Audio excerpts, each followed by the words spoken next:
gamyklinį CDI uždegimą pakeisime specialiu racing lenktyniniu,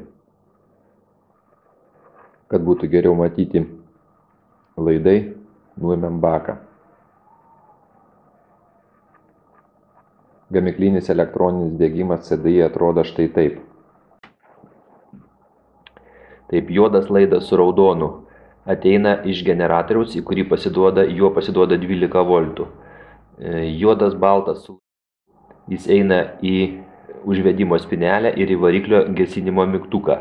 Žalias laidas, jeigu 5 kontaktų CDI tai eina į masę, jeigu 6 kontaktų tai 2 žali laidai eina į masę, juos galima jungti visą laiką tarpusavį.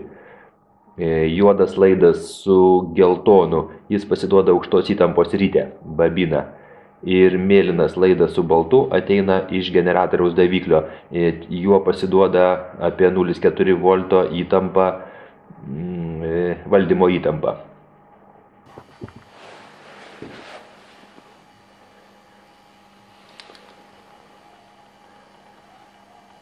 Gamyklinį elektroninį uždegimą CDI pakeisime lenktyniniu CDI. Jie skiriasi tuo, kad gamyklinis CDI gerai dirba esant mažoms apsukoms ir gerai dirba esant vidutinėms apsukoms. Tačiau esant didelėms apsukoms, važiuojant, sakykime, lenktyniniu stiliumi, jis nebespėja pakankamai sugeneruoti stiprios kibirkšties ir nespėja jos paduoti laiku. Tai vietojo mes įdėsim lenktyninį CDI. Dabar nukirpsim laidus nuo CDI seno.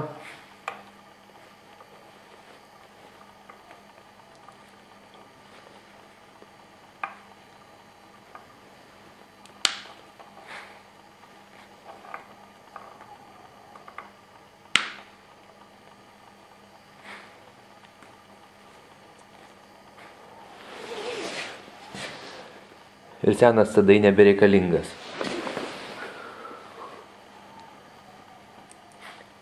Reikia nuvalyti laidų galus.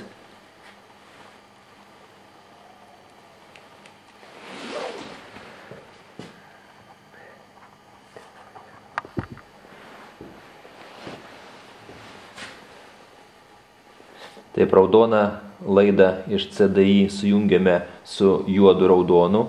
Šis laidas eina į generatorių, pasiduoda 12 voltų iš apvijos. Mėlyną laidą iš CDI sujungiam su mėlynu ir baltu laidu. Šis laidas eina taip pat į generatorių, šalia jo, tiksliau generatoriuje stovinti daviklį, iš kur pasiduos 0,4 volto valdymo įtampa. Visus žalius laidus, kurie pasiduoda į minusą, sujungiam į vieną. Taip, iš 6 laidų CDI gavosi 5 laidai. Juodą laidą su baltu sujungiame su juodu laidu. Jisai eina į degimo spynelę ir į variklio gesinimo jungiklį. Ir geltoną laidą iš CDI sujungiam su juodai geltonu laidu, kuris eina į aukštos įtampos uždegimo ritę, babiną vadinamą. Va, CDI pajungtas.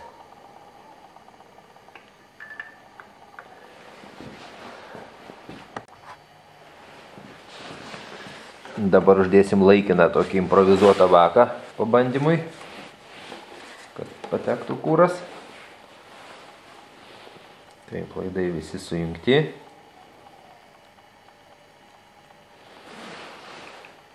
Jungiam degimą.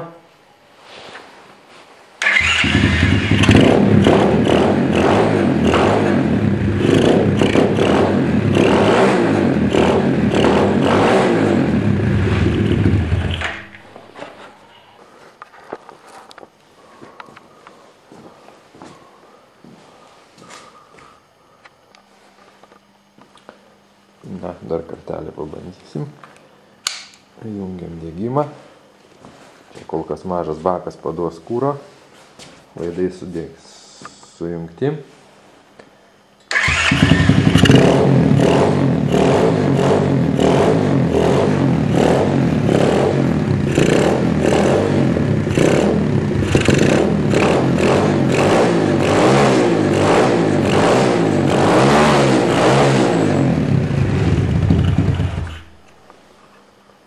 Variklis dirba kuo puikiausia.